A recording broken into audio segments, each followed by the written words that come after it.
ഇല്ല. ബോധവൽക്കരണം കൊണ്ട് കഴിയില്ല സഹോദരങ്ങളെ, കഴിയില്ല. വലൈസലിൽ ഇൻസാനി ഇല്ലാ മാ സആ, എല്ലാ ഓരോ മനുഷ്യനും അവനവൻ പ്രവർത്തിച്ചതല്ലാതെ ഇല്ല.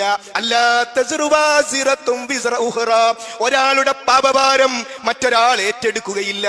ബദരീങ്ങൾ ചൊല്ലിയ സുബ്ഹാനല്ലാഹ്ന്റെ കൂലി നമുക്ക് കിട്ടൂല, നമ്മൾ തന്നെ സുബ്ഹാനല്ലാഹ് ചൊല്ലണം. മുഹൈദ്ദീൻ ശൈഖ് നിസ്കരിച്ച ഒരു ദുഹാ നമസ്കാരത്തിന്റെ കൂലി എനിക്കും നിങ്ങൾക്കും കിട്ടില്ല. നമ്മൾ ദുഹാ നമസ്കരിക്കണം, എങ്കിലേ നമ്മൾക്ക് കിട്ടൂ. പഠിപ്പിക്കുന്നത് റബ്ബ് സുബ്ഹാനഹു വ തആലയാണ്. അതുകൊണ്ട് നമ്മളിൽ പരിവർത്തനം ഉണ്ടാകും. ഈ യഥാർത്ഥ ഈമാൻ കിട്ടി മരിക്കുന്ന ആശയം നമ്മളിലേക്ക് വന്നാൽ, അങ്ങനെ വരുമ്പോ നമ്മുടെ വീട് മാറും, നാട് മാറും, നമ്മുടെ സ്വഭാവം മാറും, എല്ലാം മാറും. സഹോദരി സഹോദരന്മാരെ, ഞാൻ ഇന്നലെ ഒരു മരണ വീട് സന്ദർശിച്ചു. ആ മരണ വീട് സന്ദർശിച്ചപ്പോ ആ മരണപ്പെട്ട സഹോദരന്റെ ഭാര്യയാണ് മരണപ്പെട്ടത്. അപ്പൊ അവരെന്നോട് അങ്ങോട്ട് പോകുമ്പോൾ തിരിച്ചു വരും പറഞ്ഞു, ഈ മരണപ്പെട്ട ആ ഉമ്മാക്ക് പെൺമക്കളുണ്ട്, ആൺമക്കളുണ്ട്, ആങ്ങളെല്ലാവരും ഉണ്ട്.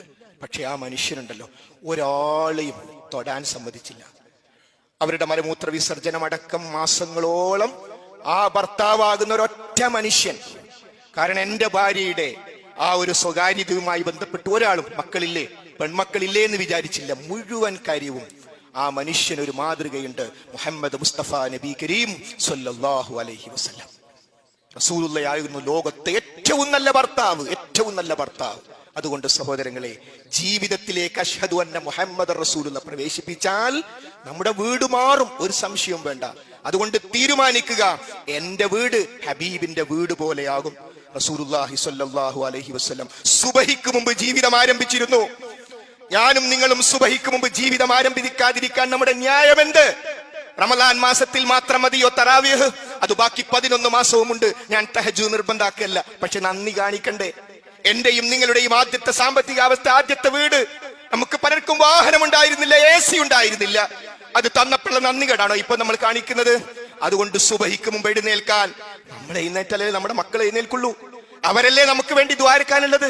നമ്മൾ സുബഹിക്ക് പള്ളി പോകാതെ കിടന്നിറങ്ങിയാൽ അത് കണ്ടിട്ടല്ലേ മക്കൾ വളരുന്നത്. ആ മക്കൾ പള്ളി പോവോ? അതുകൊണ്ട് സഹോദരങ്ങളെ, റസൂലുള്ളാഹിയെ നമുക്ക് കാണണം. അള്ളാഹു തൗഫീഖ് ചെയ്യുമാറാകട്ടെ. ഒറ്റ മാർഗ്ഗേയുള്ളൂ, റസൂലുള്ളാഹി സ്വല്ലല്ലാഹു അലൈഹി വസല്ലമയുടെ മാർഗത്തെ നമ്മൾ പിൻപറ്റുക. ആ മാർഗത്തിലൂടെ നമ്മൾ മരണത്തോടടുക്കും. ചില ആൾക്കാർ പറയും ഇപ്പൊ പ്രായമൊക്കെ ആയി എന്ന് പറഞ്ഞാൽ, പിന്നെ നാടൻ ഭാഷയിൽ പറഞ്ഞാൽ ഇപ്പോ ഒരു റിട്ടയർമെന്റ് ഒക്കെ ആയി, അതുകൊണ്ട് ഇനി പള്ളിയിലൊന്നും അത്ര പോകണമെന്നില്ല. അങ്ങനെ അല്ല, നേരെ തിരിച്ചാണ്. പ്രായമായി, എങ്ങനെങ്കിലും പരമാവധി ജമാഅത്ത് എനിക്ക് കിട്ടണം.